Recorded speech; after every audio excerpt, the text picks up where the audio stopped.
जिस तरीके से सामंतों के पास, जमींदारों के पास और बड़े पूंजीपतियों के साथ,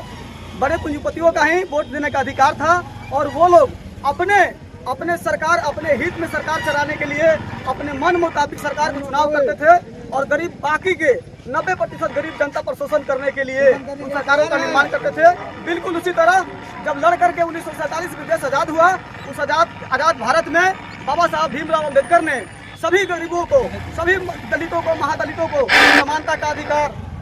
अधिकार, स्वतंत्रता का अधिकार, न्याय का अधिकार दिया और वोट के अधिकार दिया। लेकिन आज भाजपा और जदयू की सरकार में आप देख रहे हैं कि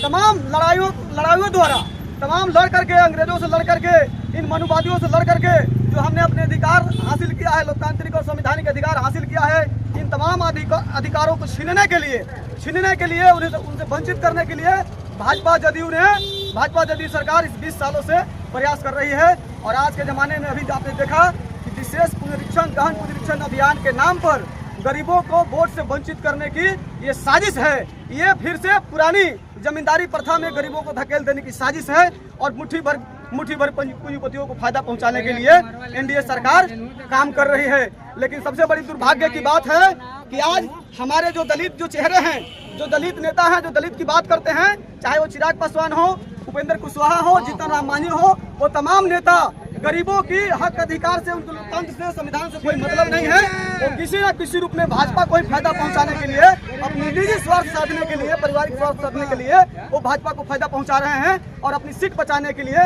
इस तरह से गरीबों के अधिकारों को बलि विधि को चढ़ाने के लिए आमदा हुए हैं। लेकिन मैं बता देना चाहता हूँ कि 2025 के बिहार विधानसभा चुनाव में इन तमाम नेताओं को, ये जो तमाम दलित के नेता हो, चाहे भाजपा के नेता हो, जदयू के नेता हो, इन तमाम नेताओं को गाँव से, गली मुहल्ले से जनता, जो भारी जनता है, जो शोषित पीड़ित जनता है, वो तमाम जनता इनको गली गली से खदेड़ने का काम करेगी और सत्ता से उखाड़ करके बंगाल की खाड़ी में फंसा देने का काम करेगी।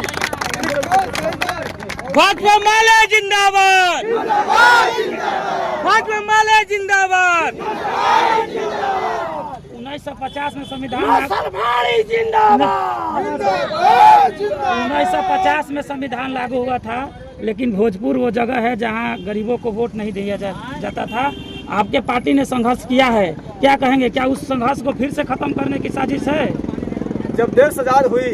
तो 1950 में संविधान लागू हुआ। आप जानते हैं कि संविधान में जनता के जितने भी लोकतांत्रिक संवैधानिक अधिकार हैं, आज भी जनता को उन संवैधानिक अधिकारों को लाभ नहीं मिलता है। आज भी पूरी तरह से संविधान जनता पर लागू नहीं है, सरकार लागू नहीं कर रही है। उसी तरह जो संविधान लागू होने के 30 साल बाद भी जनता को वोट देने के अधिकार नहीं थी, तो हमारी पार्टी ने भाकपा माले ने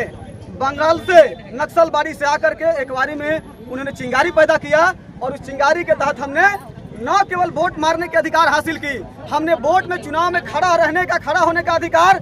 मुखिया बनाने का अधिकार, विधायक बनाने का अधिकार और एमपी बनाने का अधिकार और संसद और विधानसभा को और सरकारों को चैलेंज करने के अधिकार हासिल किया। वो अधिकार ऐसे ही खैरात में नहीं मिली है। इसके लिए वोट के अधिकार को हासिल करने के लिए हमने बिहार के अंदर में 42 नरसंहार झेले हैं। महिलाओं को काटा गया, यहाँ बथानी में महिलाओं को काटा गया, बुजुर्गों को काटा गया, यहाँ तक कि महिलाओं के पेट से उनके बच्चे निकाल करके काट दिए गए। इस तरह से 42 नरसंहारों को रचाने वाले के खिलाफ आज लड़ाई है और अपनी वोट के अधिकार को बचाने के लिए जो हमने शहादत देकर के हासिल की है, इसके लिए हम पूरी तरह से, जब तक ये वोट की राइट को अधिकार जो है हमारा, इस अधिकार को सुरक्षित नहीं रखा जाएगा, जब तक ये पुनरीक्षण अभियान वापस नहीं लिया जाएगा, तब तक हमारा अभियान, हमारा आंदोलन जारी रहेगा और इसी आंदोलन के साथ हम लोग आगे बढ़ते रहेंगे। बहुत बहुत धन्यवाद साथियों।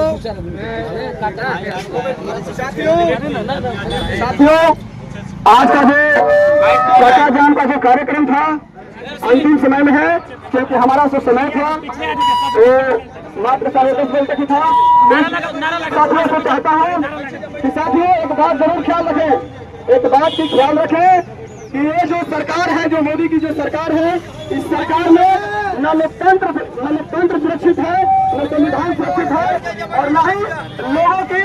वोट देने के अधिकार सुरक्षित है। तो मैं बता देना चाहता हूँ कि ये जो चुनाव आयोग द्वारा फरमान जारी किया गया है, ये बिल्कुल भाजपा के द्वारा सोची समझी साजिश है और चुनाव आयोग की नियुक्ति में भाजपा का हस्तक्षेप के माध्यम से ही ये चुनाव जो आयोग है तो भाजपा के हाथ की कठपुतली बन चुकी है। चाहे चुनाव आयोग हो, चाहे सुप्रीम कोर्ट हो, चाहे विभिन्न स्वतंत्र जो स्वतंत्र संस्था है, उन तमाम स्वतंत्र संस्थाओं को भाजपा ने हाईजैक कर लिया है और अपने हिसाब से स्वतंत्र संस्थाओं को चलाने की कोशिश कर रही है। आपने देखा कि